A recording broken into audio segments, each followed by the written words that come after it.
Are you tired of feeling left out and missing out on exciting monetary opportunities? Welcome to the world of FOMO buying and let's explore more about it. Hi, my name is Sunny and a quick like share alongside smashing that like button will be highly appreciated. We all get excited by offers that can result in some sort of monetary rewards. FOMO, fear of missing out, is one of these persuasive driving forces. It is also defined as a psychological urge where people make impulsive buying decisions as they fear of being missing out on a compelling monetary opportunity.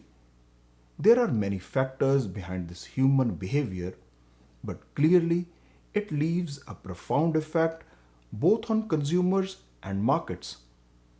Latest example is Canadian housing market where people went on a buying spree as there is no tomorrow even by overlooking basic economics and thus overspending. Hope you get the point. FOMO buying is a psychological anxiety or desire when we make unplanned purchases. The fear of missing out on a hypothetical monetary benefit or even left behind on a trend explains it perfectly. Just because somebody else has benefited, this social and economical pressure to want the same experience often overshadows our economic thought process. Therefore, understanding the why behind this psychological phenomena is very important if you want to overcome this social pressure. No doubt, such impulsive decisions do strain your finances at times. The reason being, it leads to overspending, piling up more debt, and at the end, making no financial sense. There are many triggers behind FOMO buying. One that stands out is the perceived scarcity, as we think if not acted now, we will miss on opportunity of a lifetime. Instant gratification might give a rush when buying something trendy. When our friends or relatives proudly display their purchases, surely puts a social pressure on some buyers. To some, FOMO can increase stress levels or even anxiety if not managed properly. Mind you, if you don't manage your desires, expectations, and social pressures properly, often you might end up in vicious cycle of FOMO buying and then regretting it later on. FOMO buying not only impacts you financially, it also leaves an emotional impact on your life, especially when times get tough economically. No matter how you see it, our finances have direct emotional bearing on our lives. If things don't pan out as expected, it's natural that our feeling from instant gratification to anxiety gets affected. Besides facing financial repercussions, people also face short or long term regrets or even stress.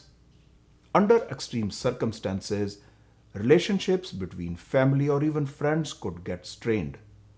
Just keep in mind, excessive, unplanned, or even impulsive buying could have far richer consequences which might be hard to reverse or recover from. There are many ways that can help you to avoid FOMO buying. First, establish a budget and stick to it, which can be time or project based. Second, set clear financial goals while avoiding impulsive decisions and don't forget to do your own due diligence. Third, develop a clear distinction between wants and needs. Fourth, focus on your long term goals while keeping an eye on your financial capabilities. Fifth, unplug from social media if that influences you too much, as everyone there looks too good to be true. At the end, practice gratitude and that makes you feel contented, happy, as well as thankful.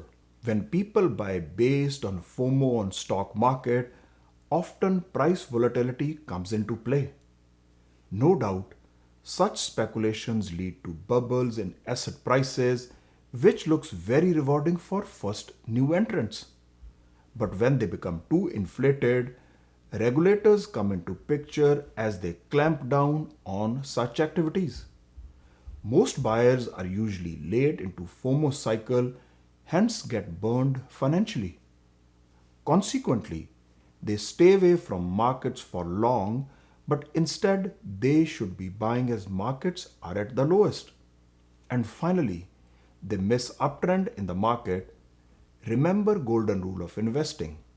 Be fearful when everybody is greedy and be greedy when everybody is fearful. Speculation in Canadian housing market is a perfect example of FOMO buying. We all see ads where the narrative is buy now because of XYZ reason. Surely it can work for a select few. For a common Joe, deciphering through the news alongside limited financial awareness brings a perfect recipe for FOMO buying. Rushed buying decisions without proper due diligence often leads to financial stress. Having unrealistic expectations, ignorance about downside, and being delusional about your own financial capabilities end up in disaster that we see unfolding in Canadian real estate now. I believe downside in housing has just begun in Canada. As a disclaimer, I'm not a financial advisor. Please consult one before investing based on your personal financial situation and don't forget to do your own due diligence. If you like the content that I make, please help me and my channel by liking, sharing, and subscribing to it. Thanks for watching and see you in the next one.